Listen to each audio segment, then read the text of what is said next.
White bank manager calls cops on black veteran. Speechless when four-star general arrives. You can't cash that here. We've already called the cops. Harold didn't flinch. He looked down at the check $12,500, stamped with the Department of Defense logo. He had earned every penny. But now? Two security guards flanked him as if he were a criminal. The other customers watched, judging, whispering. Then came the click of the door in silence. It's because the last person anyone expected had just walked.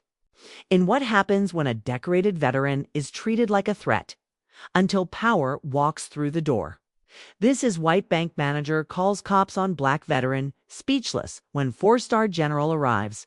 Welcome, story lovers. From where are you watching? Drop your city name in the comments so we can see how far our story travels. It was a crisp Friday morning in Atlanta, and Harold Jackson walked into the downtown bank like he had dozens of times before, dressed in a clean tucked-in polo khakis and a veteran's cap. Harold looked like any other retired citizen running errands. But behind that quiet presence was a man who'd served this country for 35 years, one of those as a commanding officer. Leading troops with dignity and discipline. Today, he wasn't here for a handout, to deposit a military bonus check. He stood in line patiently, nodding at the receptionist, a habit from years of training. The walls were polished, the AC humming. Life was normal. But as Harold approached the counter, the bank manager's eyes narrowed.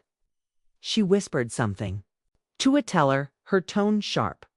A sideways glance. A tapped screen. Then she disappeared behind the security door. Harold didn't know it yet.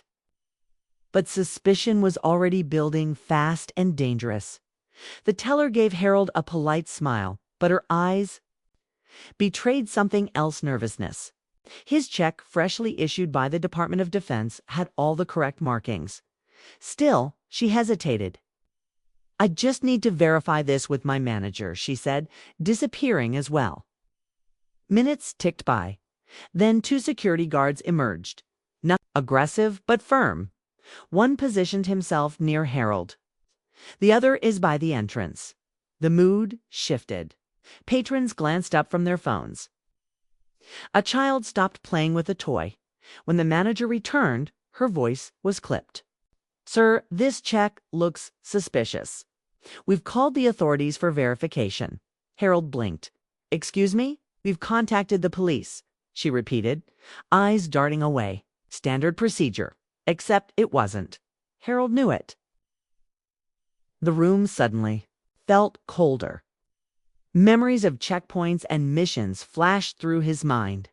But never had he felt so stripped of identity as he did in this lobby. He asked calmly, "Do you know who I am?" She shook her head. "You said you're military, but that check ... could be fake." Outside, sirens wailed in the distance. His breath slowed, but his pulse thundered. Every eye was on him now. Not for what he had done, but for who he was. The guards shifted again. The doors burst open, and Harold stood tall. Not out of pride, but because in moments like this, dignity was all he had. Little did they know, someone else was on the way, someone who wouldn't just vouch for Harold, but shatter every assumption they held. The doors slammed open. A woman in full military dress uniform walked in, regal, imposing, a four-star general, without a word. She marched straight to Harold and saluted. "General Jackson, sir." "I came as soon as I heard." The room froze. The bank manager paled. Mouth open. She looked between Harold and the woman as if trying to process what she'd just heard. "General," she whispered. "Retired, but yes," the woman answered coldly. "And you just called the cops on one of the most decorated officers in this country's history." The officers now entering the bank paused mid-step. Hearing it all, Harold didn't gloat. He didn't raise his voice. He turned to the manager and said, "This is what we mean when we say we're not seen." Her silence said it all. Dear audience, if you're enjoying the story, don't forget to give it a like. It helps. The police left quietly. The check was deposited.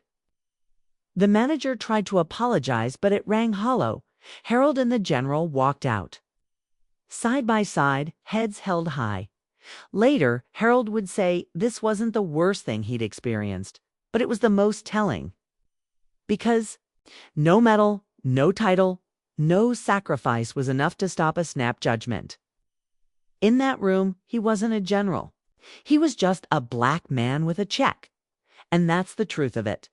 This wasn't just a story about one veteran. It was a reflection of a system that fails to see value unless it's worn on the skin. So, how many more have to prove themselves just to be treated like they belong? Thanks for watching. Subscribe to our channel for more powerful stories and new videos. Take care.